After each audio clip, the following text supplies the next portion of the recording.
Hello officers, क्या हाल चाल? Myself Dr. Rupali Verma and I welcome you all on this fantastic and energetic platform of Defense वाला, जहां हमने start की हुई है आपके लिए शक्ति 2.0 सीरीज, जिसमें बेटा हमारे काफ़ी लेक्चर हो चुके हैं और आज का जो है हमारा लास्ट लेक्चर रहेगा, जिसमें हम कवर करने वाले हैं कॉमन डिजीजेस की बात करेंगे बेटा पहले, फिर हम कुछ बायोगैस और ओजोन के बारे में बात करेंगे जहां से क्वेश्चन बनने की प्रोबेबिलिटी रहती है। और कॉमन डिजीज एक ऐसा टॉपिक है जहां से काफ़ी क्वेश्चन बन सकते हैं। ठीक है, तो चलिए बेटा without wasting any time start करते हैं हम आज का लेक्चर। ठीक है, तो आज का हमारा गोल क्या है? Common diseases, then biogas and ozone. Clear? चलिए, तो बेटा सबसे पहले जब हम कॉमन डिजीज की बात करते हैं, डिजीज क्या हो गई? एक एबनॉर्मल स्टेट हो गई। बट उससे पहले आपको पता होना चाहिए एक नॉर्मल स्टेट क्या है, दैट इज योर हेल्थ। ठीक है, तो सबसे पहले हम हेल्थ की ही बात कर लेते हैं। तो अगर हम हेल्थ को लिखे, डिफाइन करें, तो हेल्थ क्या है बेटा? हेल्थ, आप सिंपल, अगर आप ठीक हैं, आपको कोई डिजीज नहीं है, तो आप ये नहीं कह सकते कि आप हेल्दी हैं। समझ रहे हैं बात? अगर आपको कोई डिजीज नहीं है, इट डजंट मीन कि आप हेल्दी हैं। हेल्थ का मतलब होता है बेटा फिजिकली हेल्दी हो, मेंटली आपके माइंड में कोई प्रेशर ना हो, ठीक है, उस टाइप से आप हेल्दी हो। ठीक है, साथ में सोशली, मतलब आपका लोगों से कैसा इंटरेक्शन है, आप उनसे बात कैसे करते हैं, ठीक है, जो आपका सोशल सर्कल है वो कैसा है, ये सब चीज मिलकर डिटरमाइन करती हैं कि आप हेल्दी हैं या नहीं। ठीक है, तो हेल्थ क्या है? Health is a complete state of social, physical and mental wellbeing. ठीक, तो इसे हम क्या लिख सकते हैं? Health, it is a complete state of physical, mental and social well-being and social well-being। तो ये हो गई बेटा आपकी हेल्थ। जब हमें हेल्थ पता है तो अब हमें एबनॉर्मल भी पता होना चाहिए। तो एबनॉर्मल कंडीशन क्या होगी? डिजीज होगी। ठीक है, और आपकी कोई भी आपकी बॉडी में डिजीज है, उसको कॉज कौन करता है? पैथोजन। कॉज कौन करता है उसको? पैथोजन। तो पैथोजन क्या है? जिससे आपको कोई भी डिजीज होती है। ठीक है, सो पैथोजन को भी डिफाइन कर देते हैं हम।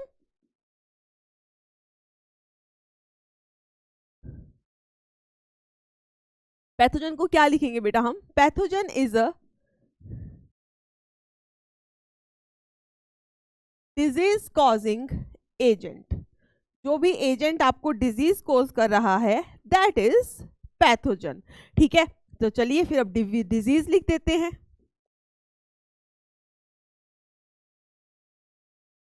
डिजीज क्या हो गई? नॉर्मल तो है नहीं, नॉर्मल तो हेल्थ है, तो डिजीज क्या हो गई? Abnormal state.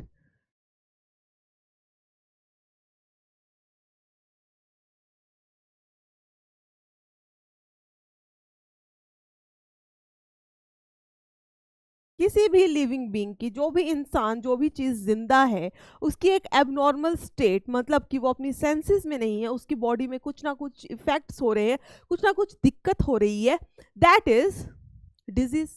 ठीक है, डिजीज क्या है? Basically illness. डिजीज क्या है बेटा? इलनेस है। Disease is illness.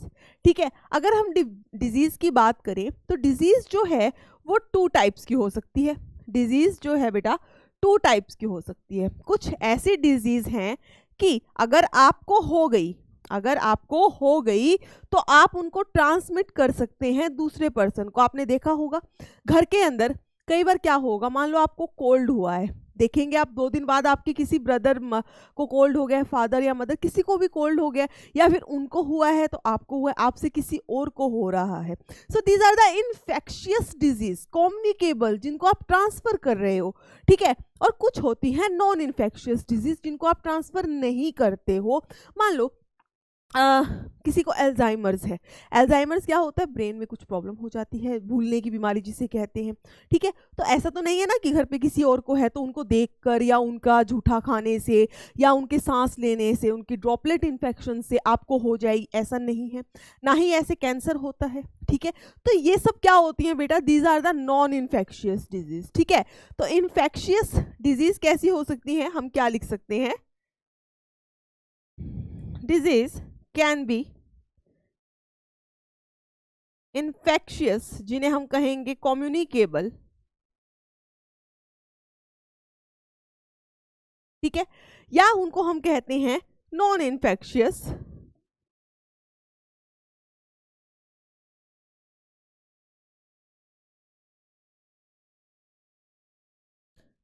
या हम कहेंगे नॉन कम्युनिकेबल। ठीक है, ये क्या होती हैं, they can not be transferred.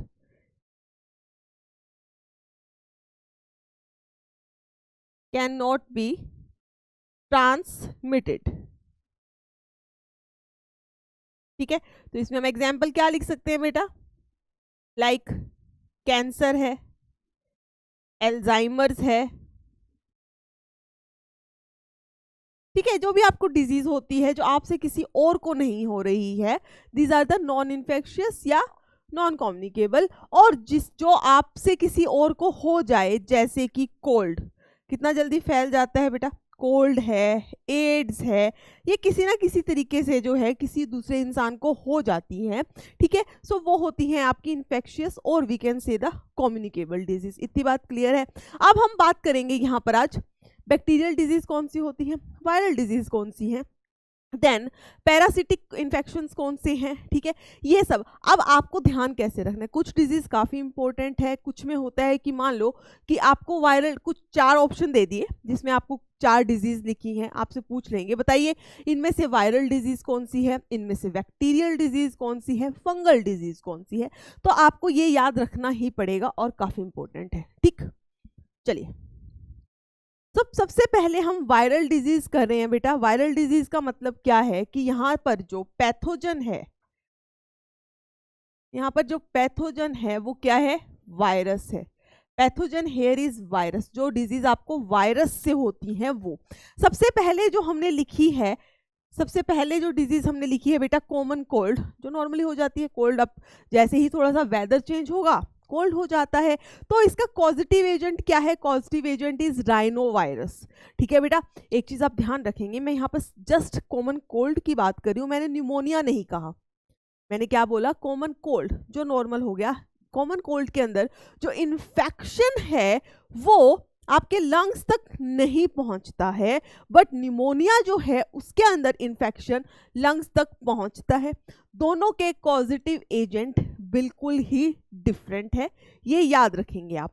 ठीक है, सो कॉमन कोल्ड जो है उसका पॉजिटिव एजेंट क्या है, इट इज राइनो वायरस। होता क्या है, नेजल कंजेशन। कंजेशन कैसा कंजेशन बेटा, नेजल कंजेशन, नाक बंद हो जाना, नेजल डिस्चार्ज, नाक में से पानी आना, देन सोर थ्रोट, गला खराब हो जाना, हॉर्सनेस ऑफ वॉइस, आवाज़ देखे ना कई बार तो बिल्कुल इतनी थिक मोटी सी आवाज़ हो जाती है उस टाइप की, कफ, खांसी आना, हेडेक एंड टायर्डनेस, थका हुआ फील करना। So these are the symptoms of the common cold. Next है बेटा इन्फ्लुएंजा। इन्फ्लुएंजा जो है it is caused by the influenza virus.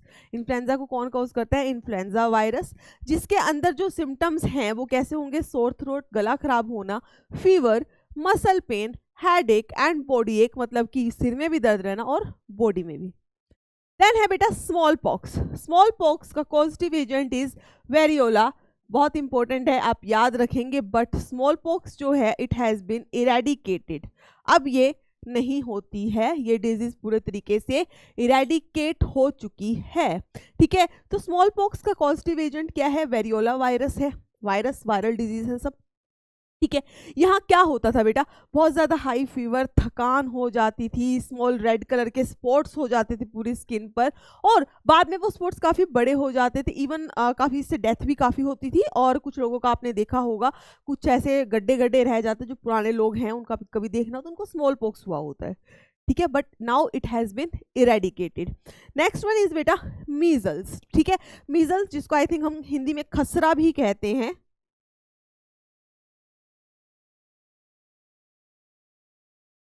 Measles जिसको हम क्या कहते हैं बेटा, खसरा। इसका कॉजेटिव एजेंट आप बहुत अच्छे से याद रखेंगे, दैट इज रूबियोला वायरस। क्या है बेटा, रूबियोला वायरस। यहाँ पे जो आंखें हैं, जिस पेशेंट को मीजल होता है उसकी आंखें बहुत रेड हो जाती हैं, जिसे हम कहेंगे ब्लड शॉट आइज। क्या कहते हैं बेटा, ब्लड शॉट आइज। ठीक है, उसके अलावा there are tiny white spot inside the mouth. आप अगर माउथ खोलेंगे तो जो पूरा म्यूकोजा होता है ना रेड कलर का, वहां पे आपको व्हाइट व्हाइट कलर के स्पॉट्स दिखाई देते हैं।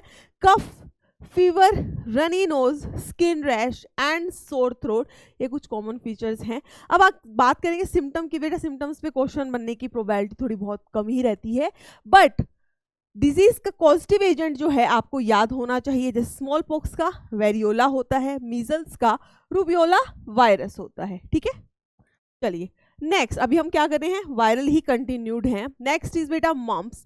किससे होती है मम्प्स वायरस, जो अगर आपने कभी सुना हो, हिंदी में आई थिंक इसको बोलते हैं कन्फिड।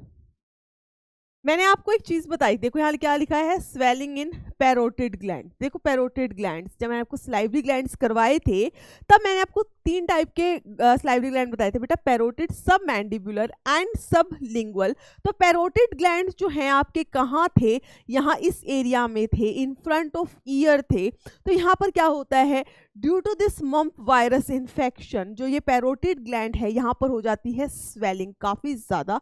हो सकता है एक तरफ हो सकता है दोनों ही तरफ एक साथ हो जाए, और ये डिजीज एक बार होती है। एक बार होने के बाद हमारी बॉडी जो है इसके लिए बना लेती है एंटीबॉडीज, जिसे हम कहेंगे मेमोरी सेल्स। तो दोबारा हमें ये इन्फेक्शन होने के चांसेस बहुत ही कम होते हैं। ठीक है, so mumps is caused by the mumps virus, there is swelling in the parotid gland. अब ये कुछ अलग है तो ये आपको याद रखना है। ठीक है, then chicken pox, very very very important, जिसे हम कहते हैं माता निकल गई, ऐसा कुछ कहते हैं ना। ठीक है, सो चिकन पॉक्स का जो पॉजिटिव एजेंट है वो भी बहुत इंपॉर्टेंट है, that is varicella zoster virus. क्या है बेटा, वेरिसेला जोस्टर वायरस। इसमें क्या होता है, चिकन पॉक्स एक ऐसी डिजीज है जो मैक्सिमम बच्चों को आपको हुई होगी, नहीं हुई तो हो जाएगी मतलब जरूरी नहीं है हो जाए, but in a life time एक बार होती ही है, और एक ही बार होती है, दोबारा नहीं होती है। ठीक है, so fever, small irregular rose coloured skin पे बहुत ज्यादा ना रेड कलर के ऐसे हो जाते हैं, बाद में क्या होता है उनमें पानी भर जाता है तो पूरे ऐसे पुस्ट्यूल से बन जाते हैं। ठीक, नेक्स्ट है बेटा डेंगू फीवर, जिसे हम ब्रेकबोन फीवर भी कहते हैं।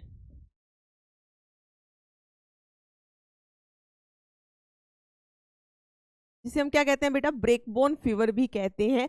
ठीक है, it is caused by the dinghy virus. कौन कॉज करता है इसको, डेंगी वायरस। इसमें आपको इसका वेक्टर भी याद रखना है, वेक्टर इज एडिस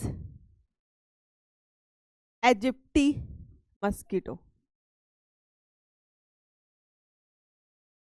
ठीक है बेटा, तो जो वेक्टर है डेंगू वायरस का, that is Aedes aegypti mosquito. इसमें क्या होता है, mild fever to haemorrhagic fever. Haemorrhagic fever का मतलब क्या होता है बेटा, ब्लड।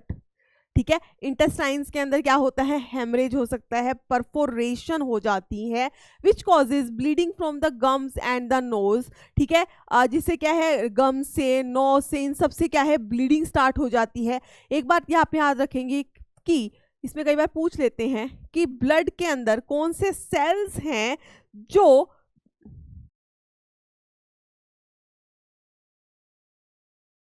कि डेंगू के अंदर कम हो जाते हैं। तो प्लेटलेट्स जो है बेटा उनका नंबर हो जाता है काफी कम, प्लेटलेट्स नंबर रिड्यूस्ड। प्लेटलेट्स का जो नंबर है रिड्यूस हो जाता है। अगर हम नॉर्मली बात करें, नॉर्मल जो प्लेटलेट काउंट है वो कितना होता है बेटा, इट इज 1.5 to 3.5 लाख पर क्यूबिक mm।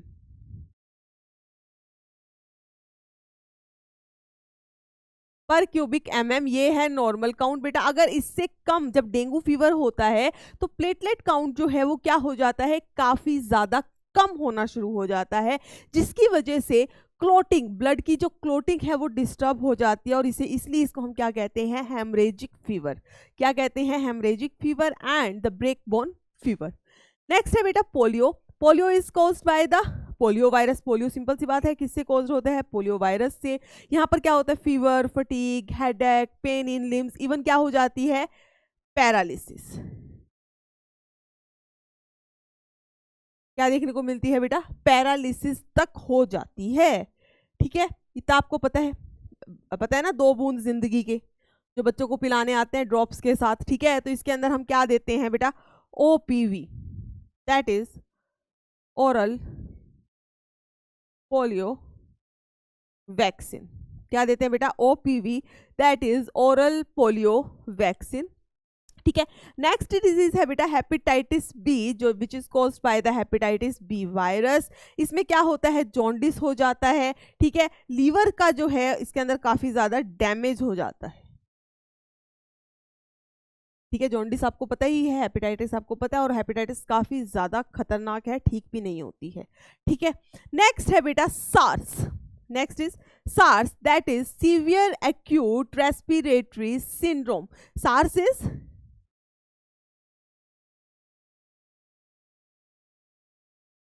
सीवियर एक्यूट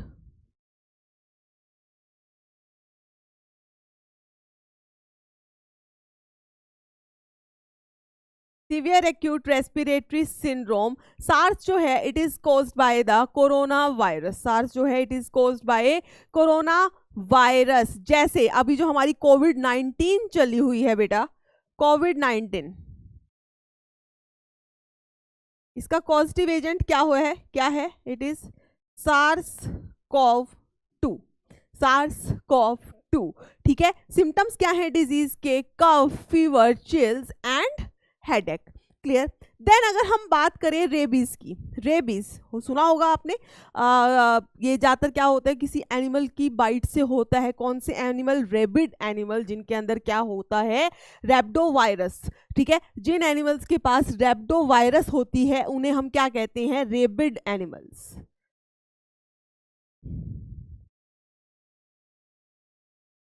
क्या कहते हैं, रेबिड एनिमल्स। ठीक है, अगर ये ऐसे रेबिड एनिमल्स आपको काट ले तो you can suffer from rabies. ठीक है, इसमें क्या होगा बेटा, सीवियर हेडेक होगा, high fever, inability to swallow fluid. इसमें आप पानी से दूर भागते हैं। किससे, पानी से दूर भागते हैं, जिस कंडीशन को बोला जाता है हाइड्रोफोबिया।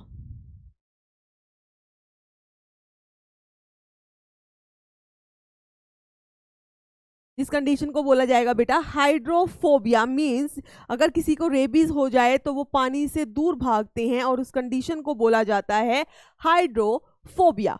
ठीक है, next one is the AIDS. AIDS की फुल फॉर्म आपको पता है बेटा, acquired immunodeficiency syndrome.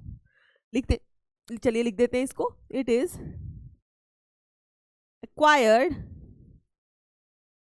Immuno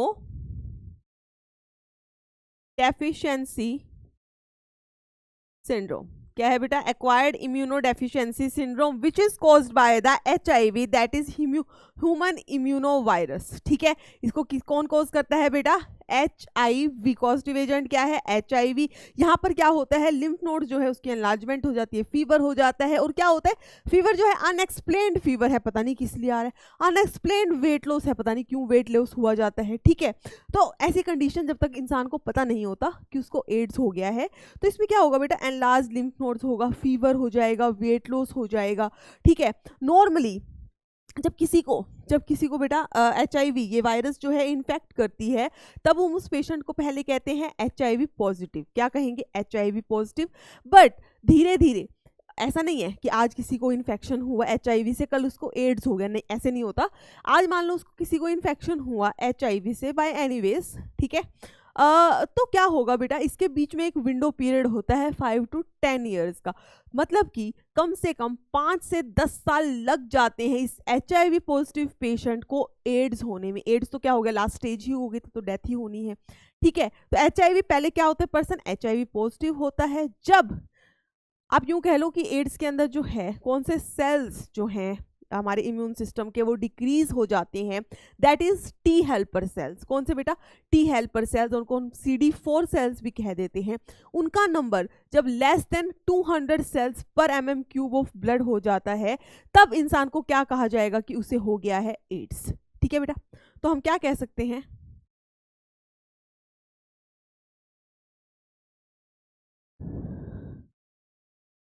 ads जो है बेटा, इसके अंदर क्या हो जाती है? Deficiency of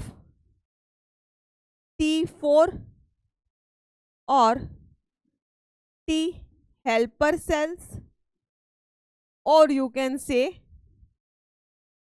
CD4 sales. CD4 sales यहां इनका नंबर जो है लेस देन 200 सेल्स पर क्यूबिक mm हो जाता है। कितना हो जाता है नंबर जो होता है सेल्स का? It is less than 200। Clear है? नेक्स्ट है बेटा, देखो अब इसके अंदर कुछ आपको पिक्चर्स हैं जो आपको दिख रही हैं। तो सबसे पहले अगर हम इसकी बात करें, ये वाला, ये जो है यहाँ पर क्या बन गया है? Fluid filled vesicles. ये क्या है बेटा? These are the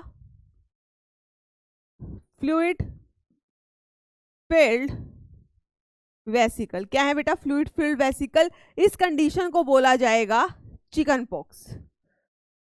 this is chicken pox. क्या हो गया है? चिकन पॉक्स हो गया। अब अगर आप यहां देखें, अगर आप यहां देखेंगे बेटा, तो क्या दिख रहा है आपको? ये पैरोटिड ग्लैंड है, नॉर्मल इतना था एक बेबी का। ठीक है, बाद में क्या हुआ? उसके ऊपर इन्फेक्शन हुआ किसका? मम्प्स वायरस का। और ये जो पैरोटिड ग्लैंड है, ये देखो कितना बड़ा हो गया है इनका साइज। तो इस कंडीशन को बोला जाता है बेटा मम्प्स। This is mumps. ये क्या है? मम्प्स। अब अगर आप यहां देखेंगे तो यहाँ क्या हुआ है? पूरी बॉडी ऐसे रेड रेड सी हो गई है। ठीक है, तो ये वाली जो कंडीशन है इसको बोला जाता है बेटा मीजल्स। ऐसे ना रोज रेड कलर की स्किन हो जाती है, रेड से कलर की स्किन हो जाती है, इसे बोला जाता है मीजल्स। नेक्स्ट तो बेटा वो थी हमारी सारी की सारी वायरल डिजीजेस। ठीक है, एक बार हम फिर से देखते हैं, हम नाम नाम देखेंगे वायरल डिजीज कौन सी की हमने। कौन सी की बेटा? Common cold, influenza, small pox, measles, mumps, chicken pox, dengue fever याद रखेंगे वायरल डिजीज है, polio, hepatitis B, SARS, rabies and AIDS. ठीक है, अब हमारी स्टार्ट हो रही है बैक्टीरियल डिजीज। सिंपल सी बात है जहां पर जो पैथोजन है वो क्या है? बैक्टीरिया। ठीक है, क्या है बेटा? बैक्टीरिया है। So the first one is the typhoid. Typhoid fever आपने सुना होगा। It is caused by a bacteria called as salmonella typhi. Very very important, salmonella typhi. Typhoid में होता क्या है? लॉन्ग ड्यूरेशन तक, काफी दिनों तक अगर आपको फीवर रह रहा है, sustain fever, headache, even constipation and weakness. आपको इसका कॉस्टिव एजेंट याद रखना, और आपको ये याद रखना है कि टाइफॉइड जो है एक बैक्टीरियल डिजीज है। सिमिलरली अगर हम ट्यूबरक्लोसिस की बात करें, so tuberculosis is caused by the Mycobacterium tuberculosis. Tuberculosis is caused by Mycobacterium tuberculosis. इसके अंदर सिम्टम क्या हो गए? लंग्स इन्फेक्शन है बेटा, तो क्या होगा? Cough, bloody sputum, chest pain, loss of weight and loss of weight. इसके लिए एक वैक्सीन भी दी जाती है ताकि आपको टीबी ना हो। That is BCG, means bacillus Calmette urine. Bacillus Calmette urine. ठीक है, टाइप ट्यूबरक्लोसिस इज टीबी। क्या है ये? टीबी है। Then is leprosy. Leprosy is caused by the mycobacterium leprae. यहाँ पर क्या होता है बेटा? पूरी स्किन के ऊपर ऐसे लार्ज कलर के बहुत बड़े बड़े से ऐसे दाग से बन जाते हैं, वाइट कलर के ऐसे बम्प उठे हुए से, हल्के से large lumps and bumps on the skin. Skin की क्या हो जाती है? Light discoloration of skin.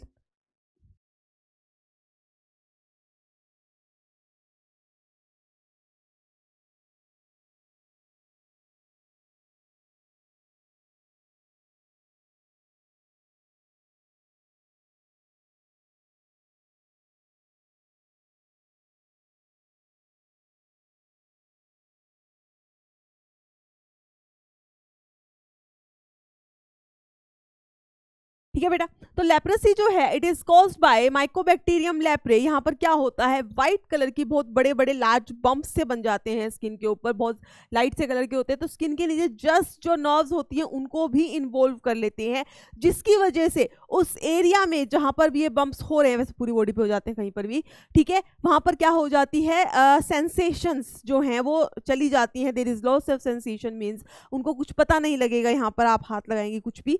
Even यहाँ पर क्या होता है बेटा, जो उंगली वगैरह जो फिंगर्स होती हैं इनकी शेप तक चेंज हो जाती है, ऐसे लगता है पूरी बॉडी गलना शुरू हो गई है। इस टाइप की काफी खतरनाक डिजीज होती है। So this is leprosy caused by a bacteria that is Mycobacterium leprae. ठीक है। Next one is dysentery which is caused by a bacterial that is Shigella. ठीक है, दैट इज शाइगेला। ठीक है, ये कैसे होता है, dysentery is a water borne disease, पानी के थ्रू फैलती है। So blood is present in loose watery stools.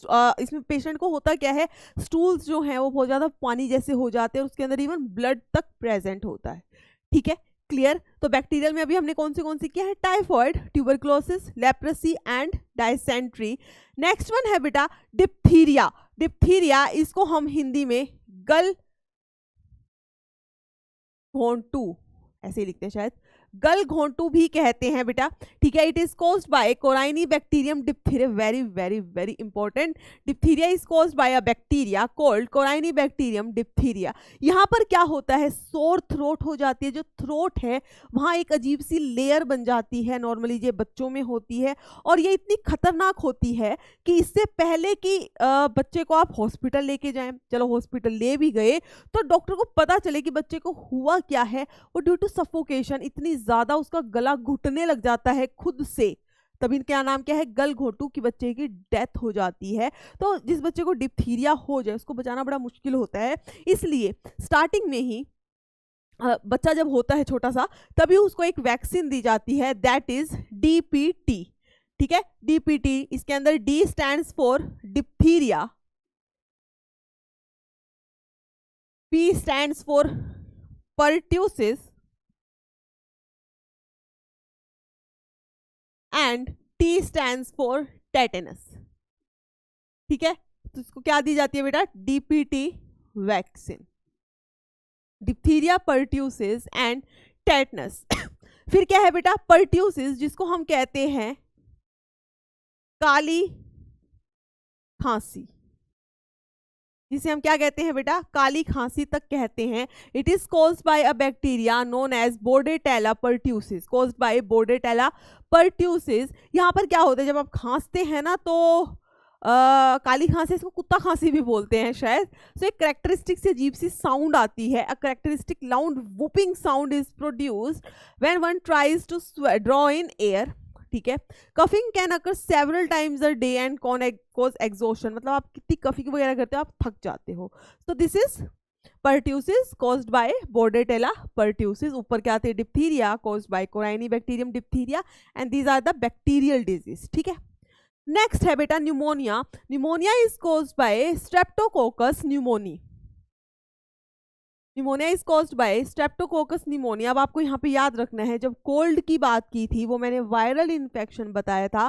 Cold is caused by a virus that is the rhino virus. और यहाँ पर क्या हो रहा है बेटा, न्यूमोनिया, यहाँ पर जो इन्फेक्शन है वो लंग्स तक चला जाएगा, एल्वियोलाई तक चला जाएगा। एल्वियोलाई याद है, लंग्स मैंने आपको बताया था ह्यूमन फिजियोलॉजी में। ठीक है, सो यहाँ पर ये किससे होती है, ये बैक्टीरियल इन्फेक्शन है caused by the Streptococcus pneumoniae. ठीक है, इसमें क्या होगा बेटा, कोल्ड तो होगा ही, followed by high fever, chills, cough containing sputum that is generally discolored and sometimes ramp because of the presence of blood। अब आप ये लिख लेंगे यहाँ पे, it involves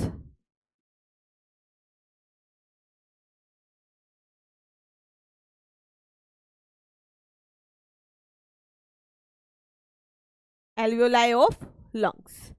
ठीक है, क्लियर है इतनी बात। Next tetanus. टेटनस जो है बेटा, it is caused by Clostridium tetani. Tetanus is caused by Clostridium tetani, इसे हम लोग जो भी कहते हैं, यहाँ पर क्या होता है बेसिकली स्पाज्म, जो मसल स्पाज्म होती हैं फेस की उनका क्या होता है स्पाज्म, ऐसे कॉन्ट्रैक्शन, और आपका मुंह जो है अकड़ जाता है, जकड़ जाता है, इसलिए हम इसको क्या कहते हैं लॉक जो कहते हैं। देखो यहाँ क्या लिखा हुआ है, muscle stiffness followed by spasm that affect every muscle, arc back, जो इंसान को टेटनस होते हैं वैसे झुक जाता है, इसको हम बोलेंगे arch back, and clenched fist, अजीब सी ऐसे ऐसे ऐसे सा हो जाता है हाथ, ठीक है, क्लेंच्ड फिस्ट एंड जॉस, ठीक है। नेक्स्ट है बेटा cholera, it is caused by vibrio cholerae, बिल्कुल आप याद रखेंगे इसको, ये बैक्टीरियल डिजीज है बेटा, विब्रियो नाम से कंफ्यूज मत हो जाना कि वीवी वायरस है, जी नहीं, cholera is a bacterial disease caused by a bacteria that is vibrio cholera, ठीक है, क्लियर है इतनी बात। चलो देर यहाँ पर क्या होता है, देर इज सीवियर डायरिया, मतलब बहुत ज्यादा लूज मोशन हो जाते हैं, वॉमिटिंग हो जाती है, ठीक है। नेक्स्ट ये भी क्या होता है बेटा, गंदा पानी पीने की वजह से ही होता है। प्लाग, प्लाग जो है it is caused by the yersinia pestis, को प्लेग जो है बेटा इसका जो मेन कॉस्टिव एजेंट है it is a bacteria, name क्या है यर्सीनिया पेस्टिस, ठीक है। यहाँ पर आप इसका वेक्टर याद रख सकते हैं, वेक्टर जो है यहाँ पर वो होता है इसका रैट फ्ली। देखो प्लेग आपने सुना ही होगा, ज्यादातर कहाँ पर होता है, चूहों में होता है, कहाँ पर होता है बेटा, चूहों में, ठीक है। अब उनके पास ये बैक्टीरिया को लेकर कौन जाता है, वेक्टर, वेक्टर क्या होता है बेटा, जो पैथोजन को, जिससे डिजीज हो रही है वो हमारी बॉडी में कैसे आया, अगर वो किसी वेक्टर के थ्रू आया है तो उसको वेक्टर कहेंगे, सिंपल सी बात, ठीक है। जैसे कि अगर हम मलेरिया की बात करें तो मलेरिया हमें किसको काटने से होता है, जब हमें मस्कीटो काटता है, बट वो मस्कीटो काटता तो है, क्या मस्कीटो से मलेरिया हो रहा है, नहीं, मस्कीटो जो है हमारी ब्लड के अंदर ट्रांसफर करता है क्या, प्लाज्मोडियम, क्या करता है बेटा transfer, a parasite called Plasmodium, जिससे हमें मलेरिया होता है।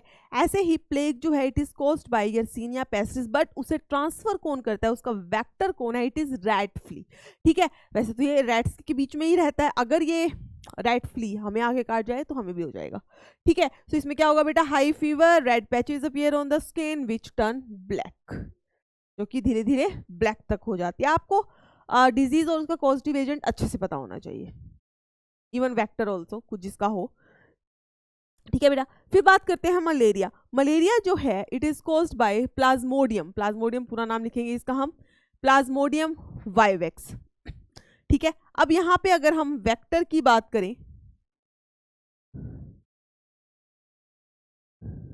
वेक्टर की बात करें तो वेक्टर है बेटा इसका कौन, एनोफ्लीज मस्कीटो, और वो भी फीमेल एनोफ्लीज मस्कीटो,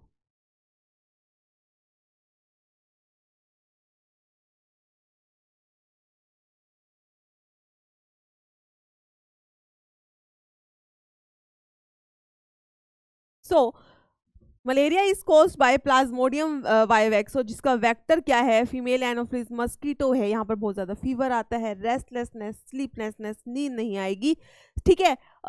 हेडेक हो गए, चिल्स, जब बुखार आता है तो एकदम ठंड लगकर बुखार आता है बेटा। तो सबसे पहले बेसिकली होता क्या है, देखो आपको जो है किसी मस्कीटो ने बाइट किया, फीमेल एनोफ्लिस है ये आप याद रखेंगे, मस्कीटो ने आपको बाइट किया, तो मस्कीटो जो है इसका जो कॉजेटिव एजेंट है दैट इज प्लाज्मोडियम, वो हमारे ब्लड में आएगा बेटा, बट यहाँ वो डिवाइड नहीं कर रहा, ये चला जाएगा कहाँ पर, लीवर में, लीवर में डिवाइड करता है, कहाँ जाता है, आरबीसी में, आरबीसी के अंदर हीमोग्लोबिन जो है उसको डिस्ट्रॉय करेगा, आरबीसी के अंदर जो हीमोग्लोबिन है बेटा उसको डिस्ट्रॉय कर देता है, ठीक है। और उसके बाद आरबीसी जो हैं दे बर्स्ट एंड रिलीज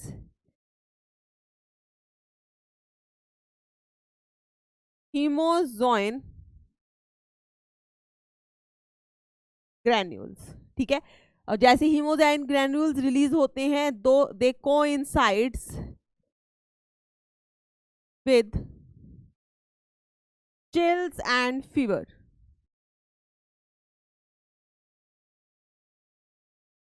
याद रखना बेटा, जैसे ही मस्कीटो बाइट करता है वो जो प्लाज्मोडियम को ट्रांसफर कर देता है वो कहाँ आ जाता है, लीवर में। लीवर से वो कहाँ जाता है, आरबीसी में। आरबीसी में वो क्या करता है, हीमोग्लोबिन जो है उसको डिस्ट्रॉय कर देता है। ठीक है, अब हीमोग्लोबिन को डिस्ट्रॉय करेगा और आरबीसी के अंदर जो है वो डिवाइड होता है, तो आरबीसी से अल्टीमेटली फट जाती है और वहां से कुछ ग्रेन्यूल्स निकलते हैं जो इन्होंने बाय डिस्ट्रॉइंग हीमोग्लोबिन बनाए थे, जिसे हम कहते हैं हीमोजोइन ग्रेन्यूल्स। जिसे हम क्या कहते हैं बेटा, हीमोजोइन ग्रेन्यूल्स। और जैसे ये हीमोजोइन आरबीसी फटती है, हीमोजोइन ग्रेन्यूल रिलीज होते हैं, वैसे ही पेशेंट को आता है फीवर, और वो भी ठंड लग के। So it coincides with chills and fever. Clear है इतनी बात? चलो याद रखना बेटा, अभी हम स्टार्ट कर चुके हैं प्रोटोजोन डिजीज। कौन सी डिजीज है ये, प्रोटोजोन, जो प्रोटोजोआ से होता है। बैक्टीरियल हम ऑलरेडी खत्म कर चुके हैं। ठीक है, जिसमें पहली हमने की है मलेरिया। Then is amoebiasis. कौन सी है, एमीबियासिस। इसका जो कॉजेटिव एजेंट है दैट इज एंटामीबा हिस्टोलिटिका। क्या है बेटा, एंटामीबा हिस्टोलिटिका। एमीबियासिस पेट की दिक्कत है, बहुत ज्यादा पेन होगा, पेट में क्रैम्प्स आएंगे।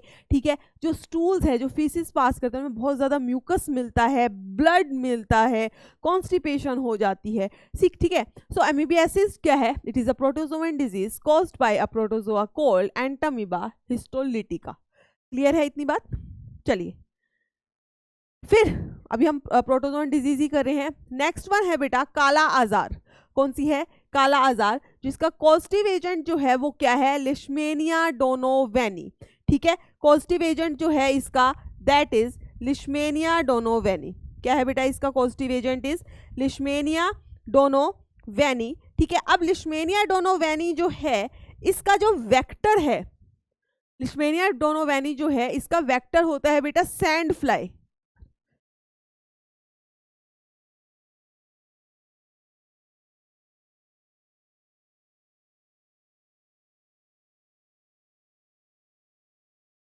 वेक्टर क्या है बेटा इसका, सैंड फ्लाई, जिसे हम और क्या बोल देते हैं, जिसे हम बोल देते हैं फ्लैप्टोमस।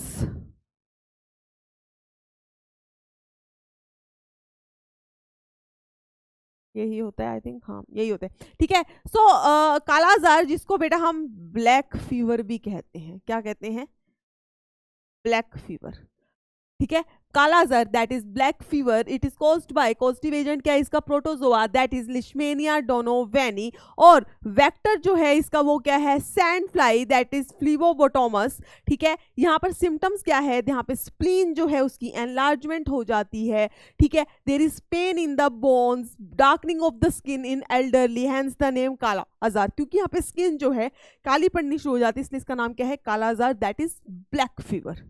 ठीक है, इसका आपको पॉजिटिव एजेंट बहुत अच्छे से याद होना चाहिए, इसका जो वेक्टर है दैट इज सैंड फ्लाई वो भी पता होना चाहिए। ठीक है बेटा, इतनी बात क्लियर है। ठीक, नेक्स्ट है बेटा आपका कौन सा, स्लीपिंग सिकनेस। स्लीपिंग सिकनेस जो है it is caused by Trypanosoma. Sleeping sickness जो है it is caused by Trypanosoma, और इसका वेक्टर जो होता है, बड़ा ही प्यारा सा नाम है इसका, क्या, it is C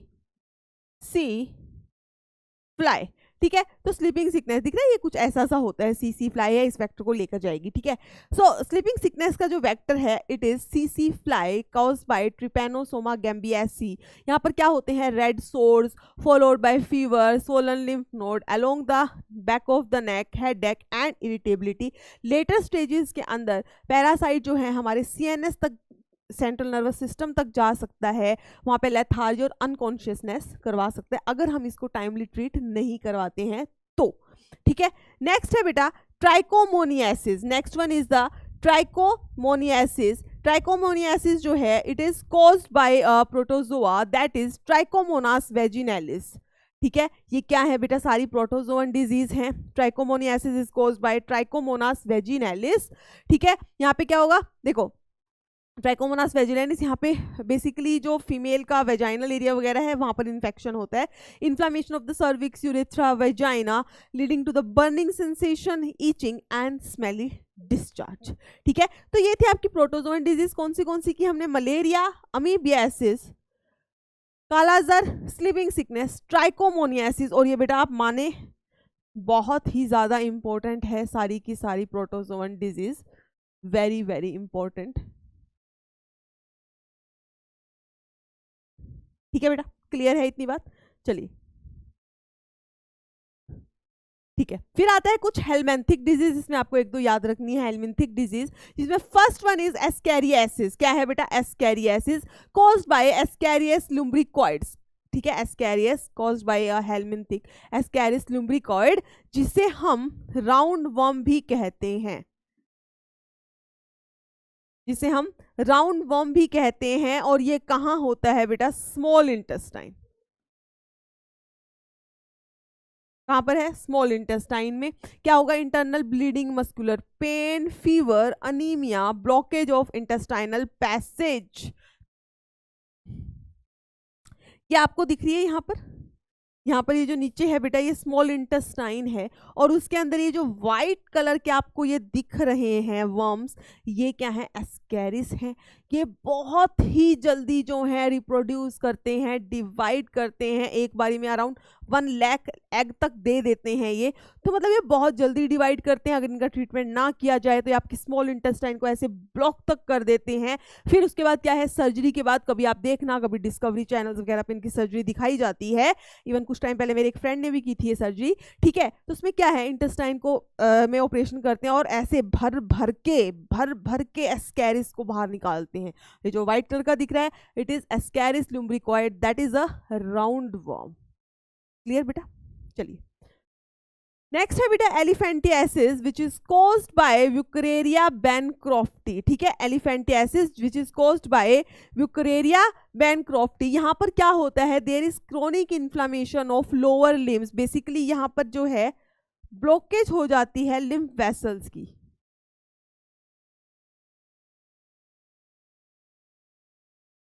there is blockage of lymph vessels. ठीक है, तो एलिफेंटियासिस, ठीक है, it is caused by the Wuchereria bancrofti. Elephantiasis जो है, इसका दूसरा नाम भी है बेटा, इसे हम क्या बोल देते हैं? और फिलियारिसिस।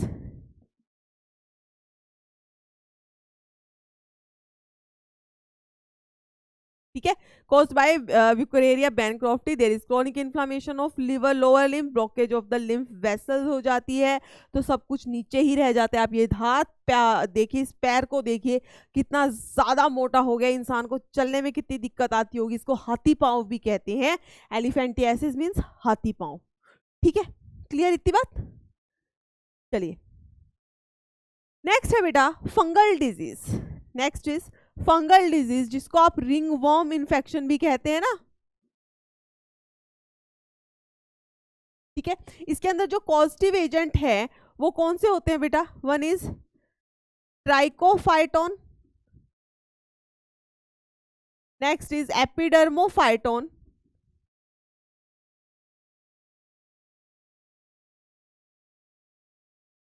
And microsporum.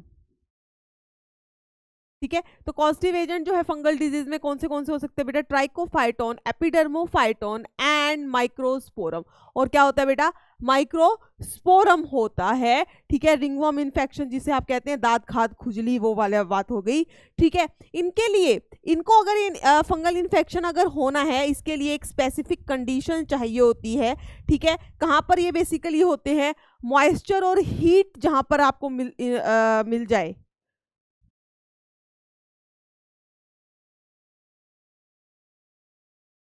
जैसे कि नेप ऑफ द नेक, पीछे की साइड गर्मियों में कितना मॉइस्चर सा रहता है, पसीने आते रहते हैं, हीट तो है ही है। ठीक है, जो आपके नेल बेड्स होते हैं यहाँ साइड में, बीच में, उंगलियों में, यहाँ पर क्या होता है बेटा? फंगल इन्फेक्शन, जिसे रिंगवर्म भी कह देते हैं, वो सब हो जाता है। ठीक है, यहाँ पे जो लीजन बनता है ऐसे व्हाइट कलर का, ड्राई स्केलिंग इची टाइप लीजन बनता है, ड्राई सा हो जाता है व्हाइट कलर का, ये ज्यादा खुजली आती है। ठीक है, तो यहाँ पर जो लीजन है कैसा होता है? Dry scaly itching.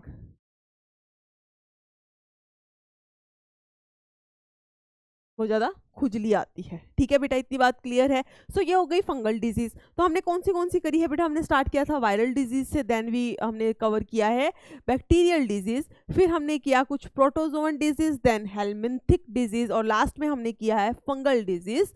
ठीक है, अब इससे रिलेटेड कुछ क्वेश्चंस जो हमारे एग्जाम में पूछे गए हैं।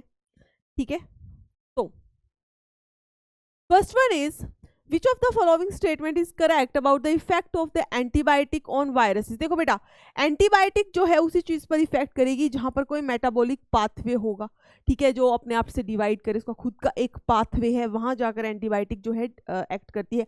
बट वायरसेस जो होता है इनका कोई पाथवे नहीं होता, तो वायरसेस जो है वायरसेस के ऊपर बेसिकली एंटीबायोटिक काम नहीं करती है। तो इसके अंदर अगर आप ऑप्शन थर्ड देखेंगे, देखो पहला क्या है, viruses are non living entities but can interact with antibiotic, ऐसा कुछ नहीं हो सकता।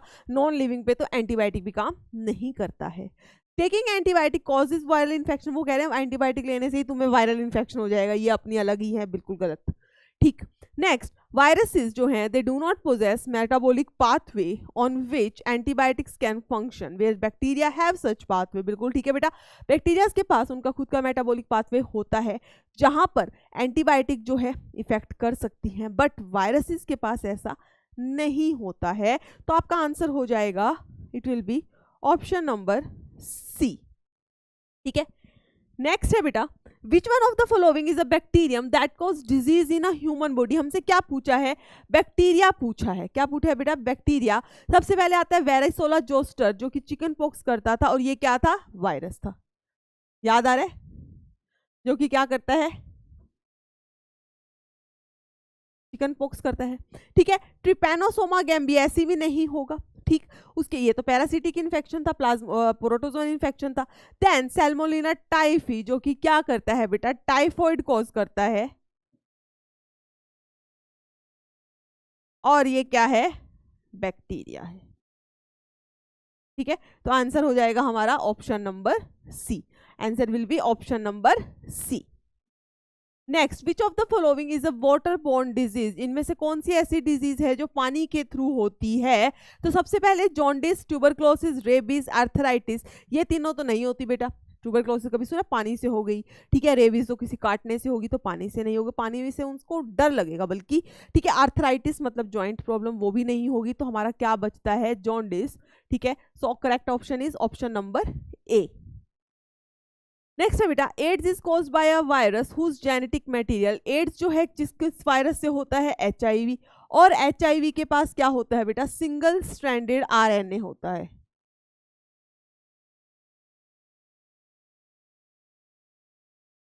क्या होता है बेटा, single stranded RNA means option number C is your correct answer. C क्या हो जाएगा, correct answer. Next, which of the following is the scientific name of the causative organism of elephantiasis. Elephantiasis को कौन कोज करता है बेटा, व्यूकरेरिया बैनक्रॉफ्टी। कौन करता है, व्यूकरेरिया बैनक्रॉफ्टी। हमने अभी एलिमेंटिक डिजीज के अंदर देखा था। तो आंसर हो जाएगा हमारा option number C, that is Wuchereria bancrofti. Next is sleeping sickness is a parasitic infection of the human and other animal. It is caused by, देखो बेटा, स्लीपिंग सिकनेस जो है इसको कॉज कौन करता था, ट्रिपैनोसोमा गैम्बियासी, और इसका वेक्टर क्या था, सीसी फ्लाई। क्या था, सीसी fly. So answer will be option number B, that is trypanosoma. Next, dengue virus causes high fever, rashes and reduce the number of a particular type of blood cells, जो मैंने अभी आपको बताया था, क्या, प्लेटलेट्स। किसका नंबर रिड्यूस करते हैं, प्लेटलेट्स का। तो हमारा आंसर हो जाएगा बेटा इसमें option number B. Clear. Next, एक मिनट, ये तो हम कर चुके हैं, रिपीटेड है। नेक्स्ट है बेटा, विच of the following is not the site of action in human body of the malarial parasite Plasmodium. Plasmodium जो है कहां पर इफेक्ट नहीं करता बेटा, लीवर पर करता है और RBC पे करता है, ये हमें पता है। बट ये जो है लॉजिंग, जो ये RBC खराब RBC है, ये सब हैं, इनकी लॉजिंग हो सकती है कहां पर, किडनी के अंदर भी, बट ये ब्रेन पर इफेक्ट नहीं करता। सो करेक्ट आंसर हो जाएगा option number D. Next, which of the following pair of vector and disease are correctly match. तो सबसे पहले हम देखें, anopheles is cause, anopheles mosquito जो है इट कॉज मलेरिया, तो बिल्कुल ठीक है बेटा, ये तो बिल्कुल ठीक है। ठीक है। Next, aedes aegypti chikungunya, chikungunya virus जो है बेटा, उसको चिकनगुनिया बेसिकली कॉज करने के लिए जो वेक्टर है दैट इज एडीज इजिप्टी, बिल्कुल ठीक है। फिर है इन्होंने लिखा फिलियारिसिस इज कॉज बाय सीसी फ्लाई, बिल्कुल भी नहीं, ये गलत हो जाएगा बेटा। सीसी फ्लाई क्या करती है? स्लीपिंग सिकनेस कॉज करती है। फिर तो ये बेड बग से स्लीपिंग सिकनेस होगी, नहीं। तो करेक्ट आंसर क्या है हमारा? Option number 1 and 2, that is option number B. Next, what is the breakbone fever? Breakbone fever मैंने आपको क्या बताया था बेटा, कौन सा होता है? डेंगी फीवर होता है, that is D is your correct answer. ठीक है। नेक्स्ट बेटा, जो हम स्टार्ट करने जा रहे हैं, अभी हमने पूरा अपना कंप्लीट कर लिया है। क्या हमने कंप्लीट कर लिया अपनी कॉमन डिजीज जो जो मेन इंपॉर्टेंट हो सकती थी। ठीक है। अभी जो हम करने वाले हैं that will be the natural resources. इसमें हम बायोगैस के बारे में पढ़ेंगे। ठीक है। और उसके बाद हम पढ़ने वाले हैं बेटा ओजोन के बारे में। तो बेटा अब हम स्टार्ट करते हैं, व्हाट आर नेचुरल रिसोर्सेज, कि नेचुरल रिसोर्सेज जो हैं वो क्या होते हैं। सो नेचुरल रिसोर्सेज की बेटा अगर हम बात करेंगे, सो दे आर बायोटिक और द एबायोटिक कंपोनेंट। अब बायोटिक क्या होता है? बायोटिक का मतलब होता है बेटा लिविंग। बायोटिक का मतलब क्या होगा बेटा? लिविंग। और एबायोटिक का मतलब क्या हो जाएगा? Non living. ठीक। तो जो भी नेचर के अंदर हमारे आर पार जितनी भी लिविंग या नॉन लिविंग चीजें हैं, ठीक है, जिन्हें हम यूज करते हैं, that are the natural resources. So they are the biotic और the abiotic components of the nature that can be used by the human beings in order to meet their requirements. अपनी requirements को पूरा करने के लिए जो भी living या नॉन लिविंग चीज हम नेचर से यूज करते हैं, that are the natural resources. अब अगर मैं बात करूं नेचुरल रिसोर्सेज की, तो कुछ नेचुरल रिसोर्सेज ऐसी हैं बेटा जो कभी खत्म नहीं होंगी, बट कुछ ऐसी भी हैं जिन जो क्या है एक डेफिनेट अमाउंट में है, और अगर आप उनको प्रॉपरली यूज नहीं करेंगे तो वो एक टाइम पर खत्म हो जाएंगी। सो जो खत्म नहीं होंगी उन्हें हम कहते हैं इनएग्जॉस्टिबल रिसोर्सेज, और जो खत्म हो जाएंगी वो हो जाएंगी एग्जॉस्टिबल। एग्जॉस्ट मतलब क्या होता है? जब आप थक जाते हैं तब आप क्या करते हैं? हमारी पूरी एनर्जी खत्म हो गई है, वी आर एग्जॉस्टेड। ऐसे ही जब ये पूरा खत्म हो जाएगा, खत्म हो सकता है, तो इसे हम बोलते हैं एग्जॉस्टिबल रिसोर्सेज। जो नहीं होगा वो हो जाएगा इनएग्जॉस्टिबल रिसोर्सेज। ठीक है। तो इनएग्जॉस्टिबल की अगर हम बात करें तो इसका मतलब क्या है? They have unlimited supply. कैसी सप्लाई है बेटा? अनलिमिटेड है। And are not likely to get depleted by human beings. जो हम डिप्लीट मतलब डिस्ट्रॉय नहीं कर सकते हैं। एग्जाम्पल, सोलर एनर्जी, सनलाइट है, विंड एनर्जी है, रेनफॉल है, ये सब क्या है? ये तो चलती रहेंगी, जब तक दुनिया है तब तक चलेंगी। ठीक है। ये खत्म तो दुनिया खत्म। चलो, फिर आती है बेटा एग्जॉस्टिबल रिसोर्सेज, जिनकी क्या होती है? लिमिटेड सप्लाई है। क्या है? लिमिटेड सप्लाई है। अब एग्जॉस्टिबल में भी क्या होती है बेटा? एक तो होती है रिन्यूएबल रिसोर्सेज, दूसरी होती है नॉन रिन्यूएबल रिसोर्सेज। ठीक है। तो एग्जॉस्टेड के अंदर भी दो टाइप की हो जाएंगी, one is renewable, another one is non renewable. ठीक है। एक तो होते हैं रिन्यूएबल, एक तो वो रिसोर्सेज है बेटा एग्जॉस्टिबल हैं, बट अगर आप उनको प्रॉपरली यूज करो, एक बार आपने यूज की, उसको रिन्यू कर लोगे, दोबारा से नई बना लोगे, रिप्लेनिश कर लोगे, तो वो चलती रहेंगी। कुछ ऐसी हैं जिनको आप रिन्यू भी नहीं कर सकते हो, जैसे कि resources which get replenished. Replenished मतलब जिनको हम तुम दोबारा से यूज कर सकते हो, दोबारा से उनको ला सकते हो वापस। लाइक जैसे कि प्लांट्स है, प्लांट्स अगर तुम काट रहे हो, यूज कर रहे हो, तो भाई उसको लगा दो, लगा भी तो सकते हैं। अगर तुम सिर्फ काटते ही जाओगे तो एक दिन खत्म हो जाएगी, बट तुम काट रहे हो और उससे ज्यादा लगा रहे हो, तो क्या वो खत्म होगी? नहीं। तो क्या एग्जॉस्टिबल तो है, बट दे आर रिन्यूएबल। ठीक है। तो इसमें क्या आ गया बेटा? फॉरेस्ट। फॉरेस्ट में आप क्या इंक्लूड कर लेते हैं? प्लांट्स इंक्लूड कर लेते हैं। ठीक है। एनिमल्स यूज कर लेंगे। ठीक है। सो फॉरेस्ट हो गई और वाइल्ड लाइफ हो गई। ठीक है। ऐसे ही नॉन रिन्यूएबल क्या है? लिमिटेड सप्लाई में है, बहुत जल्दी ही डिप्लीट हो जाएंगी अगर आप उनका प्रॉपर यूज नहीं करेंगे। जैसे कि कोल है, फॉसिल फ्यूल, जिसके अंदर आपका कोल आता है, ऑयल्स आते हैं, नेचुरल गैसेस आता है। कोल है बेटा, नेचुरल गैस है, मिनरल्स हैं, ये सब कुछ। ठीक है। तो चलिए नेक्स्ट, अब सबसे पहले हम बात करते हैं बायोगैस की कि बायोगैस क्या है। सो बेटा बायोगैस जो है क्या होता है, एक मिक्सचर ऑफ गैस होता है। It is a mixture of gas produced by the microbial activity and it is used as a fuel. ठीक है, सो बायोगैस क्या है? Biogas is a mixture of gas produced by the microbial activity and it is used as a fuel. Simple सी बात है, biogas कह लो, गोबर gas कह लो, ठीक है, ये क्या होते हैं, जो आपके घर से वेस्ट निकलता है, ठीक है, उन सबको एक एनारोबिक कंडीशन प्रोवाइड की जाती है। मेनली जो काऊ या बफलो डंग होता है बेटा, गोबर होता है जो बेसिकली, ठीक है, या घर का सीवेज वेस्ट है, इन सब को क्या किया जाता है, एक जमीन के नीचे गड्ढा बनाया जाता है, सीमेंटेड बिल्कुल अच्छे से, जो है वो क्या होगा, एयर टाइट होगा, ऐसा ही गड्ढा बनाया जाएगा, वहां पर इनको रख दिया जाएगा। ठीक है, अब जो काउ डंग वगैरह होते हैं उनके अंदर एक बैक्टीरियाज होते हैं जिन्हें हम कहते हैं मिथेनोजन्स, जो कि जिनमें कैपेबिलिटी होती है कि वो उस काउ डंग वगैरह को यूज करके क्या प्रोड्यूस करें, मिथेन गैस प्रोड्यूस करें, उन्हें हम बोलते हैं मिथेनोजन। वो अपना काम शुरू कर देते हैं और धीरे धीरे मिथेन गैस बनाना शुरू कर देते हैं। देखिए बेटा आगे एक डायग्राम है, देखो ये एक बायोगैस प्लांट कह लो या बायोगैस का कुछ बनाया हुआ है। ठीक है, देखो होता क्या है, ये वाला जो एरिया है, ये वाला, ठीक है, इससे नीचे का जितना भी एरिया है ये सारा क्या है, बिलो द ग्राउंड है। ये ऑरेंज कलर जो मैंने डिमार्क किया है, this is the ground level. इसके नीचे जो एरिया है ये क्या है, एक सीमेंटेड टैंक बनाया हुआ है। ठीक है, और ऊपर से आप देखें ग्राउंड लेवल के ऊपर से क्या कर रहे हैं, स्लरी। स्लरी मतलब क्या होता है बेटा, जो भी वेस्ट है उसको पानी में अच्छे से मिक्स कर देना, एक वो एक ऐसे हो जाता है ना, पतला सा कुछ सॉल्यूशन सा बन जाता है इस टाइप का, that is slurry. Slurry of the cattle, dung, गोबर और वाटर, उनको उठाकर कहाँ डाल देते हैं हम, धीरे धीरे नीचे इस कंटेनर में, एयर टाइट कंटेनर में डाल देते हैं।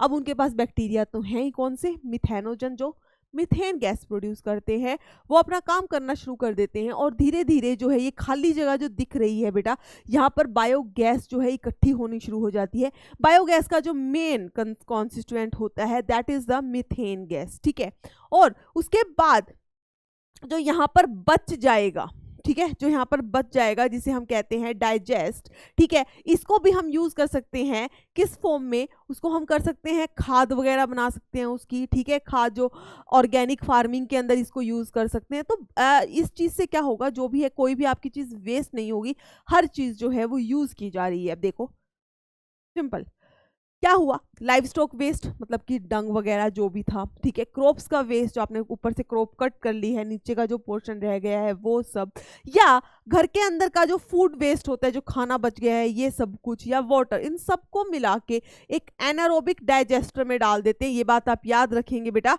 ये डाइजेस्टर कैसा है, एनारोबिक है, मतलब यहाँ पर ऑक्सीजन नहीं है।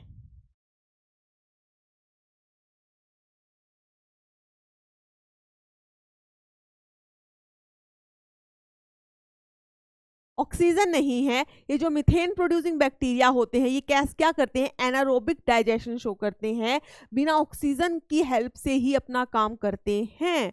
ठीक है, और ये क्या बना देते हैं बेटा, बायोगैस बना देते हैं एंड डाइजेस्टेट बना देते हैं, दे बनाते हैं बायोगैस। और जो लास्ट में बच जाता है, देखो बायोगैस तो बन गई और उसके बाद भी तो नीचे कुछ बच जाएगा ना, जिसको हम बाहर निकाल लेते हैं, उसको बोलते हैं डाइजेस्टेट। अब ये बायोगैस हम बहुत चीज़ों में यूज़ कर सकते हैं, उसे हीट ले सकते हैं, इलेक्ट्रिसिटी बना सकते हैं, उसमें चेंजेस करके बायोमीथेन बना के एज अ फ्यूल, आपने देखा होगा घरों में आजकल बायोगैस की पाइपलाइन भी जा रही है। ठीक है, उसके बाद गैस ग्रिड्स वगैरह में भी यूज़ कर सकते हैं। ठीक है, उसके बाद ये जो डाइजेस्टेड, जो वेस्ट मटेरियल बच गया था बैक्टीरिया के काम करने के बाद भी, बायोगैस बनने के बाद भी, उसको हम यूज़ कर सकते हैं as a organic fertilizer. Soil जो है उसके अमेंडमेंट, सॉइल अगर आपकी अच्छी नहीं है उसको, उसमें वो ऐड करिए, उसमें काफ़ी चेंजेस आएंगे, अच्छे वाले पॉजिटिव चेंजेस। ठीक है, लाइव स्टॉक बेडिंग मतलब आपके घर में जो गाय भैंस वगैरह होती है उनके नीचे ये बिछाने के काम आ जाता है। ठीक है बेटा, तो ये है बायोगैस। तो बेटा बायोगैस क्या होगी, बायोगैस जो है it is the mixture of gas which is produced by the microbial activity and it is used as fuel. ठीक है, और मैंने आपको बताया यहाँ पर जो बैक्टीरिया हैं वो कैसे होंगे, एनारोबिक होंगे। तो चलिए देखते हैं, certain bacteria which grow anaerobically, बेटा ये पॉइंट बड़ा इंपॉर्टेंट है, एनारोबिकली। ठीक है, ऑक्सीजन की प्रेजेंस में ये काम नहीं करेंगे, तभी उनको हम क्या करते हैं, जमीन के नीचे डाल देते हैं जहां पर ऑक्सीजन ना हो। वो जो आपका टैंक है वो अच्छे से क्या होगा, प्रोटेक्टेड होगा, एयर टाइट होगा। ठीक है, which act on the cellulosic material produce large amount of the methane along with CO2 and H2। तो बेटा अगर हम बायोगैस की बात करें तो यहाँ पर मेन गैसेस कौन सी है, it is CH4 that is methane plus carbon dioxide plus hydrogen, जिसके अंदर जो आपकी ये मीथेन है it is the main biogas. ये क्या है बेटा, it is the main biogas, और क्वेश्चन भी ऐसे ही पूछा जाता है।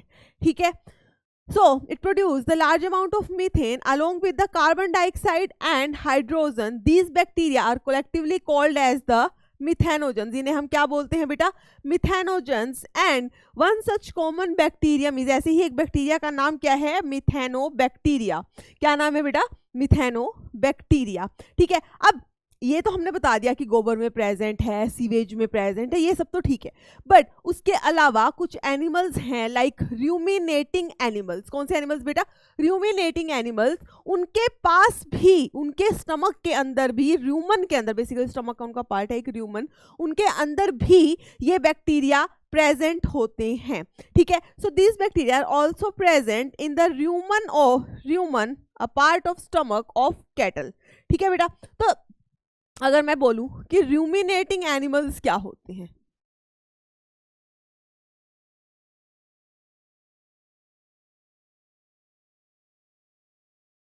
रूमिनेटिंग एनिमल्स। ठीक है, रूमिनेटिंग एनिमल्स लाइक बेटा, जैसे कि हम एग्जांपल क्या लिख सकते हैं इसमें, कैटल।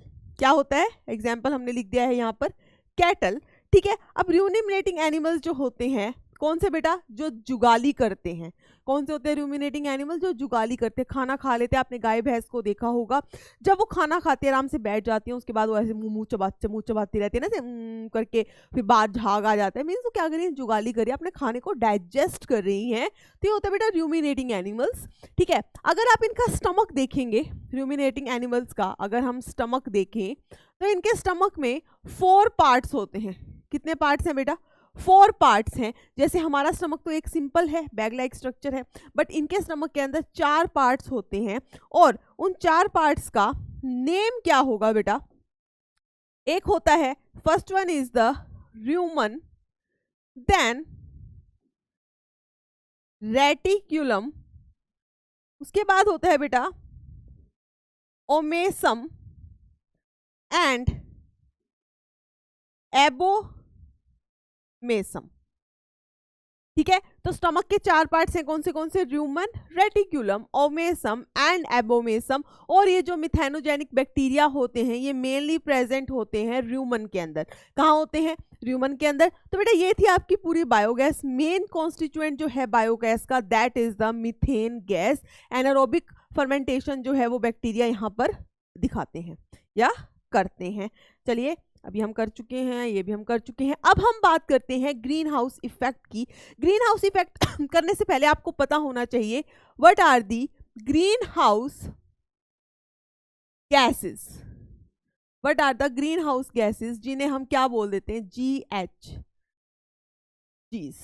क्या बोलते हैं बेटा, GHGs। तो ये कौन सी गैसेस होती हैं, these are the gases which can absorb and emit the infrared radiations.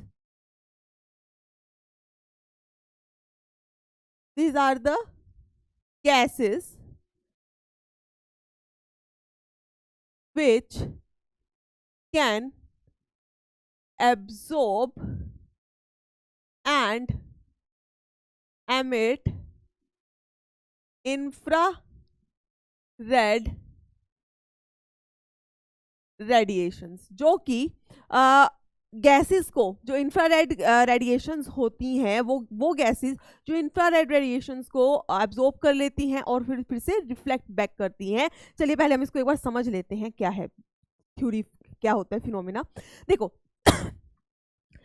जैसे ही जो सनलाइट है हमारे अर्थ पर आती है या आने की कोशिश करती है, तो हमारे एटमॉस्फेयर में काफ़ी सारी गैसेस होती है, काफ़ी लेयर है। वो लेयर क्या करती हैं, उस सनलाइट को काफ़ी को रिफ्लेक्ट बैक कर देती है ऊपर से ही, ठीक है। कुछ लाइट जो हमारे अर्थ पे पहुंचती है, जिसे हम कहते हैं इंसोलेशन, ठीक है, वो क्या करती है, अर्थ को थोड़ा अपना गर्म करने का काम करती है। मतलब कि अर्थ को वो थोड़ा सा वो उनमें से कुछ लाइट जो है अर्थ हमारी एब्जॉर्ब कर लेती है, कुछ जो है वो रिफ्लेक्ट बैक हो जाती है, कुछ जो है वो क्या होती है बेटा, रिफ्लेक्ट बैक होती है।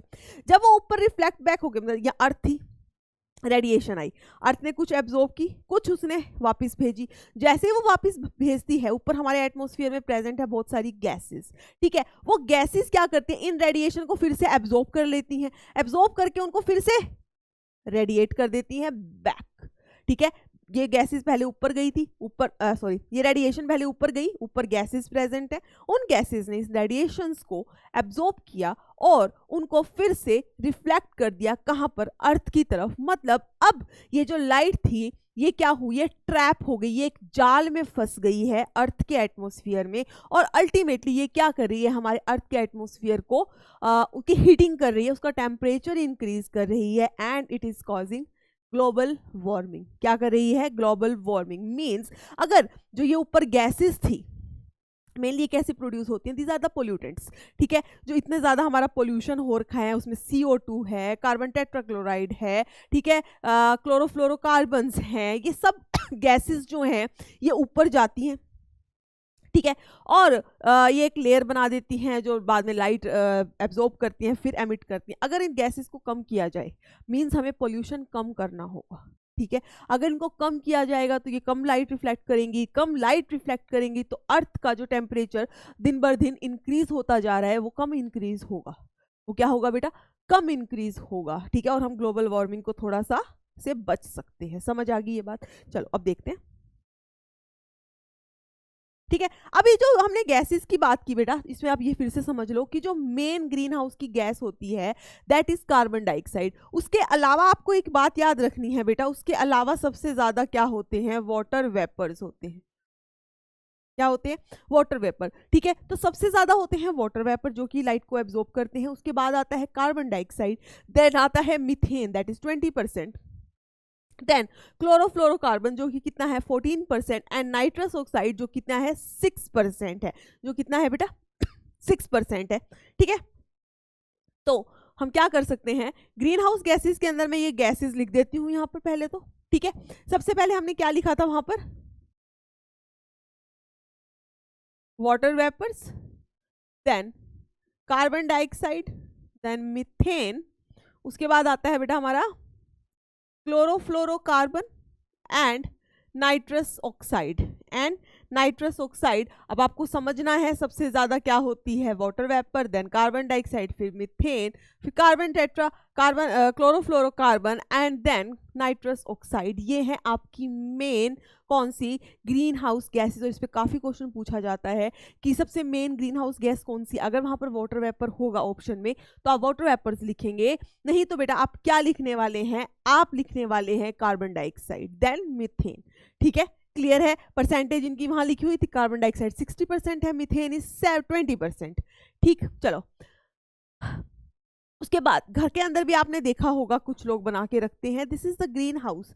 इसमें क्या होता है, एक कंच का पूरा एक एयर टाइट ऐसे कुछ बना होता है, एयर टाइट तो नहीं कहेंगे, मतलब कंच का बना होता है, ठीक है। और इसके अंदर ऊपर देखो ग्रीन हाउस आ रही है, आने के बाद वो ग्रीन जो रेडिएशन थी, जो लाइट थी वो गई, वहां पर प्लांट्स है उन्होंने एब्जॉर्ब की, अर्थ ने एब्जॉर्ब कर ली, वहां का जो फ्लोर है उसने एब्जॉर्ब की, ठीक है। फिर वो लाइट रिफ्लेक्ट होकर ऊपर जाती है, बट ये जो कंच है, ये जो ग्लास है, ये उसको मैक्सिमम को क्या कर लेता है, फिर से रिफ्लेक्ट बैक कर देता है। और इस चैम्बर के अंदर, इस पूरे ग्लास चैम्बर के अंदर जो टेम्परेचर है वो इंक्रीज हो जाता है एज कंपेयर टू बाहर का जो एनवायरनमेंट है।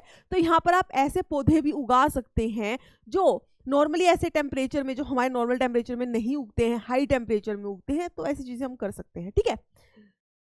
So green house is a, क्या होता है green house?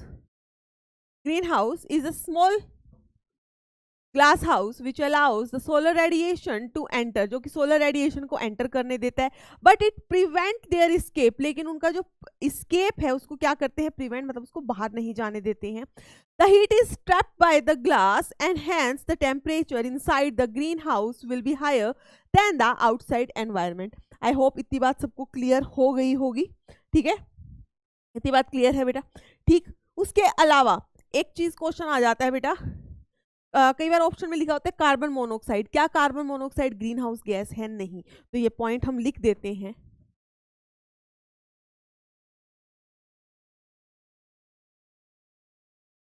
Carbon monoxide that is CO is not a greenhouse gas, GHG. ठीक है, क्लियर है इतनी बात. चले, ये हम कर चुके हैं, ये भी कर चुके हैं. देन आती है बेटा ओजोन. तो सबसे पहले बात है ओजोन है क्या. ठीक है, ओजोन एक लेयर है जो कि प्रोटेक्ट करती है हमारे एटमॉस्फेयर को. किससे? अल्ट्रावायलेट रेडिएशन से. देखो बेटा समझो, जो सनरेज होती हैं उनके अंदर अल्ट्रावायलेट रेडिएशंस भी होती हैं, बट जो अल्ट्रावायलेट रेडिएशंस होती है ये हमारे लिए काफ़ी ज़्यादा हार्मफुल होती है. They can damage our eyes, they can damage our skin, even they can cause the skin cancer. तो हमारी अर्थ के पास स्ट्रेटोस्फीयर, अर्थ की एटमॉस्फेयर लेयर्स आपने पढ़ी होंगी ज्योग्राफी के अंदर, उसमें एक लेयर होती है स्ट्रेटोस्फीयर. तो स्ट्रेटोस्फीयर के अंदर बेसिकली जो ओजोन की एक लेयर बनी होती है जो कि प्रोटेक्ट करती है हमारी अर्थ को. किससे? अल्ट्रावायलेट रेडिएशन से. देखिए, देखो ये हमारी अर्थ है, इसके अराउंड पूरी एक ये येलो कलर की दिख रही है, ये लेयर बनी हुई है, इसको हम कहते हैं ओजोन लेयर. बट क्योंकि अब इतना ज़्यादा पोल्यूशन हो रहा है, बहुत ज़्यादा गैसेस सिक्रीट होती है, जैसे क्लोरोफ्लोरोकार्बन है, कार्बन टेट्राक्लोराइड है, CO2 है, ये सब जो पोल्यूटेंट्स हैं ये बेसिकली क्या कर रहे हैं, इस ओजोन लेयर जो थोड़ी थिक सी लेयर थी उसको पतला किए जा रहे हैं, थिनिंग कर रहे हैं उसकी, और धीरे धीरे उसके अंदर क्या होते जा रहे हैं बेटा, hole. One such hole has been detected in the Antarctica, जो हमें कहाँ देखने को मिला है, अंटार्कटिका में. तो अगर होल हो जाएगा तो अल्ट्रावायलेट रेडिएशन जिसको पहले ये ओजोन लेयर रिफ्लेक्ट बैक कर देती थी, अर्थ के एटमॉस्फेयर में एंटर नहीं करने देती थी, अब वो इस होल के थ्रू अर्थ में आ जाएगा and it is very dangerous. और ये क्या होता है बेटा, बहुत ही डेंजरस होता है. ठीक है, तो हम क्या बोल सकते हैं, ओजोन क्या है, it is a layer which protects earth. इसे हम लिख देते हैं बेटा,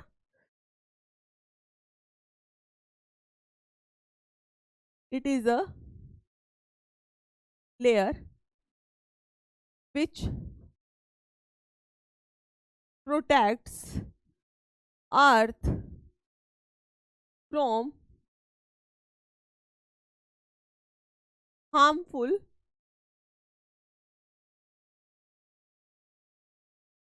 ultraviolet radiation,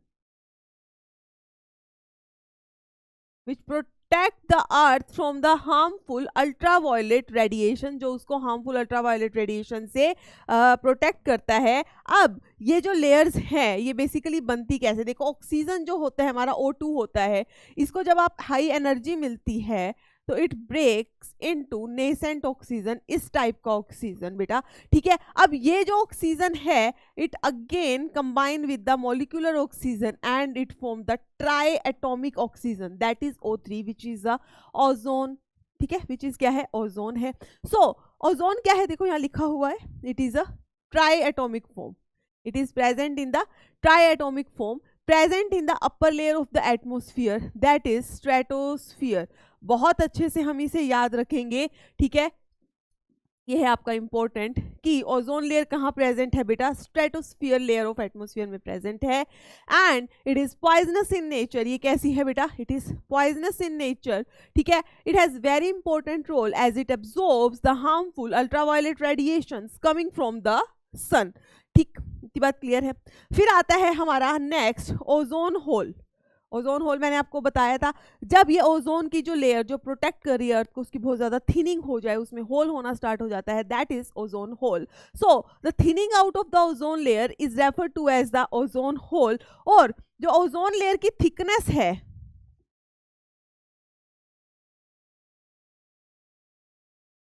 इसको हम डिटरमाइन करते हैं इन डॉप्सन यूनिट. किसमें डिटरमाइन करते हैं बेटा? डॉप्सन यूनिट के अंदर डिटरमाइन करते हैं। फिर नेक्स्ट है, अब ये क्या है? आपको एक ओजोन होल दिख रहा है, ozone hole over Antarctica, ozone hole over Antarctica.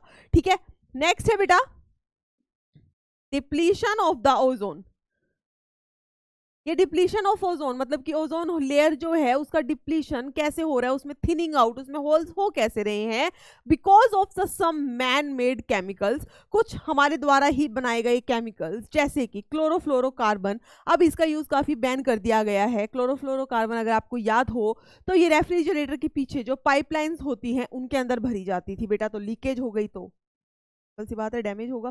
Then carbon tetrachloride that is CCl4, उसके अलावा नाइट्रोजन ऑक्साइड CO2 भी होगा, बहुत सारी गैसेस होंगी। ठीक है, अब इसके हार्मफुल इफेक्ट की बात करें, अगर कि ओजोन लेयर जो है एटमॉस्फेयर के अंदर आ गई, सॉरी अल्ट्रावायलेट रेज अगर एटमॉस्फेयर में आ गई due to the ozone hole, तो क्या होगा? तो होगा क्या बेटा? स्किन कैंसर हो सकता है, इम्यून सिस्टम जो है वो वीक हो सकता है, कैटरेक्ट हो सकता है, कॉर्निया जो है आपका उसमें इन्फ्लामेशन हो सकती है, एजिंग जो है आपकी स्किन की बहुत जल्दी हो जाएगी। ठीक है, तो ये कुछ इफेक्ट्स होते हैं ड्यू टू हमें ओजोन या फिर यूं कह लो अल्ट्रावायलेट रेडिएशन के थ्रू देखने को मिलते हैं। आई होप सबको क्लियर होगा। ठीक है, इतनी बात क्लियर है बेटा सबको? चलिए, तो ये हम कर चुके हैं। उसके बाद अब देखो इतना ज्यादा जो है क्या हो रहा है, एनवायरनमेंट पोल्यूटेड हो रहा है, पोल्यूशन की वजह से क्या हो रहा है? ग्रीन हाउस इफेक्ट हो रहा है। ग्रीन हाउस इफेक्ट से क्या होता है बेटा? ग्लोबल वार्मिंग, अर्थ का एटमॉस्फेयर जो है वो इंक्रीज होता जा रहा है। ठीक है, और अर्थ का एटमॉस्फेयर इंक्रीज हो रहा है और ग्लोबल वार्मिंग हो रही है, इतना पोल्यूशन है, उसकी वजह से ओजोन लेयर है उसकी भी थिनिंग हो रही है, कहीं कहीं पर होल हो रहे हैं जिससे अल्ट्रावायलेट रेडिएशन अंदर आ जाए, मतलब a very dangerous situation is creating on the earth, और इसको रोकने का काम हम सबका है। ठीक है, तो इसके लिए काफ़ी बार जो है बहुत टाइम से कुछ ट्रीटीज साइन किए जा रही हैं, इंटरनेशनल ट्रीटीज, जिसमें काफ़ी कंट्रीज जो है पार्टिसिपेट करती हैं। वहाँ पे उनका फंडा यही रहता है कि किस तरह से पोल्यूशन को कम किया जाए, कैसे ग्लोबल वार्मिंग को रोका जाए, कैसे ओजोन लेयर को बचाया जाए। ठीक है, तो सबसे पहले जो ट्रीटी थी that was the Montreal protocol. ठीक है, इट वाज इंटरनेशनल ट्रीटी थी। कहाँ साइन की गई थी बेटा? मॉन्ट्रियल, जो कि कनाडा में एक जगह है। ठीक है, कौन से ईयर में साइन हुई थी? It was sign in 1987। कब साइन हुई थी? 1987 में। किस लिए? इसमें क्या बोला गया कि भाई जो भी ओजोन डिप्लीटिंग सब्सटेंसेस हैं इनका एमिशन या इनका यूज हमें कम करना है। ठीक है, उसके बाद सेकंड ट्रीटी आई बेटा, दैट वाज द कायोटो प्रोटोकॉल। कायोटो एक जगह है जापान के अंदर, उसी के नाम से है ये, और ये आई थी आपकी 1997 में। इसका काम भी क्या था? इसका मतलब इस ट्रीटी में भी डिसाइड किया गया कि जो ग्रीन हाउस गैसेज हैं उनका एमिशन हमें कम करवाना है। ठीक है, नेक्स्ट इज जो थी बेटा अर्थ समिट थी, आप सबको पता होगा। ठीक है, अर्थ समिट जो है it was organized by UNCED, that is united nation conference on environment and development. United nation conference on environment and development कब हुई थी? Rio de Janeiro Brazil in 1992 में हुई थी। काम वही, रिड्यूस करवाना है ग्रीन हाउस गैस के एमिशन को। फिर बेटा वर्ल्ड समिट हुई on sustainable development, the world summit on sustainable development that was held in 2002। कहाँ पर हुई थी? जोहान्सबर्ग, साउथ अफ्रीका में। पर्पस, एम सबका यही था, ग्लोबल वार्मिंग को कंट्रोल करना है, ग्रीन हाउसेस गैसेस का एमिशन कम करवाना है और ओजोन लेयर को बचाना है। ठीक है, क्लियर है बेटा? तो ये था हमारा आज का टॉपिक। इससे रिलेटेड पहले हमने कॉमन डिजीज के काफ़ी सारे क्वेश्चंस कर लिए थे, इससे रिलेटेड भी कुछ क्वेश्चंस है बेटा, वो देख लेते हैं। क्वेश्चन बनेंगे कैसे? सो in which of the following methanogen, that is methane producing bacteria, are not present? मिथेनोजन्स जो हैं वो कहाँ प्रेजेंट नहीं होते हैं? तो आपको याद रखनी है, मिथेनोजन मैंने आपको बताया था ये कैसे एनवायरनमेंट में होंगे? हमेशा ही एनारोबिक एनवायरनमेंट में। कैसे होंगे बेटा? एनारोबिक, जहां पे ऑक्सीजन नहीं होगी, ठीक है। तो ह्यूमन ऑफ कैटल में तो हमने पढ़ा था कि वहां होते हैं। साथ में एनारोबिक स्लज, स्लज क्या होता है बेटा? सीवेज वेस्ट जो होता है basically, that is called sludge, ठीक है। एंड एक्सक्रीटा ऑफ कैटल में भी होंगे, ये तो हमने किया ही है, डंग के अंदर। कहाँ नहीं होंगे? एरोबिक, एरोबिक मीन्स जहां ऑक्सीजन प्रेजेंट है, और जहां ऑक्सीजन प्रेजेंट है वहां मिथेनोजन काम नहीं कर सकते हैं, ठीक है। तो करेक्ट आंसर हो जाएगा हमारा इसका option number B. Clear? Now the next one is, हमें यहाँ पे दो स्टेटमेंट दी है बेटा, हमें बताना है which one is correct and which one is wrong. First is ozone is a triatomic molecule of oxygen, बिल्कुल ठीक है, मैंने आपको बताया था, ठीक है।